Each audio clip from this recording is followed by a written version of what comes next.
بسم اللہ الرحمن الرحیم۔ السلام علیکم۔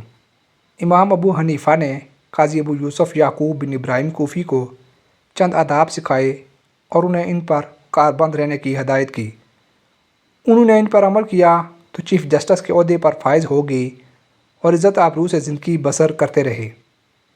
وہ آداب یہ ہیں: عام لوگوں کے سامنے گفتگو نہ کرنا، الا یہ کہ وہ تجھ سے از خود کوئی بات پوچھیں تو اس بات کا جواب دے دینا۔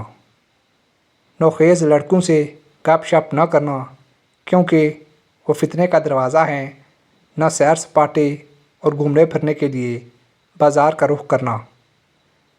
اپنے سے بڑی عمر کے ان پڑھ لوگوں میں شامل ہو کر راستے میں نہ چلنا کیونکہ اگر تو ان کے پیچھے چلا تو تیرے علم کی توہین ہوگی اور آگے بڑھا تو تجھے بے ادب سمجھا جائے گا کیونکہ وہ عمر میں تجھ سے بڑے ہوں گے، اور رسول کریم صلی اللہ علیہ وآلہ وسلم نے فرمایا ہے کہ جو ہمارے چھوٹوں پر رحم نہ کرے اور بڑوں کی عزت نہ کرے وہ ہم میں سے نہیں۔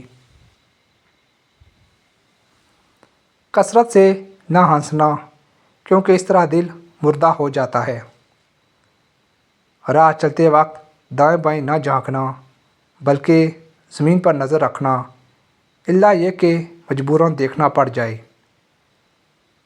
کسی کے سامنے اپنی تنگ دستی کا اظہار نہ کرنا اور حتی الواسع بے نیازی اور قلت رغبت اور قلت حرص کا اظہار کرنا۔ کنجوسی اور بخل سے بچنا کیونکہ اس سے مردانگی ختم ہو جاتی ہے۔ طمع خور اور کذاب بھی نہ بننا۔ اس دنیا کو حقیر سمجھنا جو اہل علم کے ہاں حقیر ہے۔ جائز کاموں میں روپے پیسے کے معاملے میں کنجوسی نہ دکھانا۔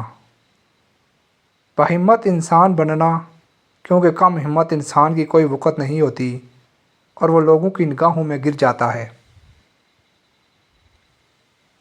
جو مسلمان تجھ سے مشورہ کرے تو اللہ کی خوشنودی پر نظر رکھ کر اسے صحیح مشورہ دینا۔ لوگوں کے راز افشا نہ کرنا الا یہ کہ اس میں کسی مسلمان کا نقصان نہ ہو۔ بادشاہ یا امیر آدمی کے پڑوس میں گھر نہ خریدنا۔ اپنے پڑوسی کے عیبوں پر پردہ ڈالنا کیونکہ یہ بھی امانت ہے، الا یہ کہ وہ علانیہ بدکار ہو۔ خواہش پرستوں کے پاس دعوت اللہ کی نیت کے بغیر نہ بیٹھنا اور گالی گلوچ نہ کرنا۔ اپنے طور طریقے اور اپنی دنیا پر مطمئن نہ ہونا کیونکہ اللہ تعالیٰ نے ان سب کے متعلق پوچھنا ہے۔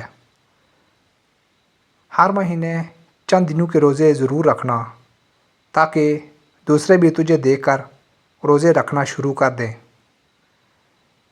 نمازوں کے بعد اللہ کے ذکر و شکر اور تلاوت قرآن کے لیے وقت نکالنا۔ اس نیت سے لوگوں میں اللہ کا ذکر کثرت سے کرنا کہ وہ بھی تیری پیروی میں کثرت سے ذکر الہی کرے۔ قلت حرکت اور سکون کی عادت اختیار کرنا تاکہ لوگوں میں تیرے سوچ سمجھ کر قدم اٹھانے اور تیری مستقل مزاجی کا اظہار ہو۔ یہ عمل تیرے روشن ضمیر ہونے پر بھی دلالت کرے گا۔ گفتگو کے وقت منہ پھاڑ پھاڑ کر بولنے اور آواز بلند کرنے سے گریز کرنا کیونکہ یہ انداز قلت عقل پر دلالت کرتا ہے۔ قرآن میں ہے، بلا شبہ جو لوگ آپ کو حجروں کے باہر سے آواز دیتے ہیں ان میں سے اکثر عقل نہیں رکھتے۔ خوف کی حالت میں نظری مسائل کی مجلس میں گفتگو نہ کرنا کیونکہ اس حالت میں زبان میں ثقل اور الفاظ میں خلل پیدا ہوتا ہے۔ جب تو کسی ایسے شہر میں جائے جہاں اہل علم موجود ہوں تو وہاں عام لوگوں کی طرح دن بسر کرنا تاکہ انہیں یہ خوف نہ ہو کہ تو ان کا منصب اور مقام چھیننا چاہتا ہے، ورنہ وہ متحد ہو کر تیرے خلاف محاذ بنا لیں گے اور تیرے علم اور عقیدے پر طعن کریں گے اور تو مفت میں بدنام ہو کر نکلے گا۔ ان کے اساتذہ پر تنقید نہ کرنا، ورنہ وہ تجھے بدتمیز اور بے ادب سمجھیں گے۔ اگر وہ تجھ سے فتویٰ طلب کریں تو واضح دلیل سے انہیں فتویٰ دینا، انہیں اپنے ساتھ مناظرے کا موقع نہ دینا۔ لوگوں سے محتاط رہنا، اللہ سے خلوت میں بھی ایسے ہی ڈرنا جیسے جلوت میں ڈرتا ہے، کیونکہ علم سے اس وقت تک فائدہ نہیں اٹھایا جا سکتا جب تک کہ انسان کا باطن اس کے ظاہر کے مطابق نہ ہو۔ سکون و اطمینان سے چلنا، کیونکہ اللہ کے بندے زمین پر سکون سے چلتے ہیں۔ اپنے کاموں میں جلد بازی اور تیزی نہ دکھانا، اللہ یہ کہ وہ کام جن کے جلدی کرنے کی تاکید رسول کریم صلی اللہ علیہ وآلہ وسلم نے کی ہے۔ عام گزرگاہ پر نہ بیٹھنا، اگر مجبوراً بیٹھنا ہو تو مسجد میں جا بیٹھنا۔ بازاروں اور مسجدوں میں بیٹھ کر نہ کھانا، الا یہ کہ اس کے سوا کوئی چارہ نہ ہو۔ عام لوگوں جتنی عبادت پر کفایت نہ کرنا بلکہ ان سے زیادہ عبادت کرنا، کیونکہ جب تو بھی اتنی ہی عبادت کرے گا جتنی وہ کرتے ہیں تو وہ سمجھیں گے کہ تجھے عبادت کا شوق نہیں، اور تیرے علم نے تجھے اتنا ہی نفع دیا جتنا انہیں ان کی جہالت نے۔ جب بادشاہ تجھے کسی منصب پر فائز کرے تو اس منصب کو اس وقت تک قبول نہ کرنا جب تک تجھے یقین نہ ہو جائے کہ اس نے محض علم کی بنیاد پر تجھے اس منصب پر فائز کرنے کا فیصلہ کیا ہے۔ جب تجھے کسی انسان کے شریر ہونے کا پتہ چل جائے تو اس کے شر کا چرچا نہ کر، بلکہ اس کی خیر کا چرچا کر اور اس کی خیریت طلب کر۔ البتہ دین کے معاملے میں اس کے شر کو برداشت نہ کر، بلکہ لوگوں کو بتا کہ وہ اس کے پیچھے اندھے کنویں میں نہ گریں۔ فرمان رسول صلی اللہ علیہ وآلہ وسلم ہے کہ فاجر آدمی کے فسق و فجور کا چرچا کرو تاکہ لوگ اس سے بچیں۔ اس کے دنیاوی ٹھاٹھ باٹھ اور تمترا کی پرواہ نہ کرنا، کیونکہ اللہ تعالیٰ تمہارا حامی و ناصر ہوگا۔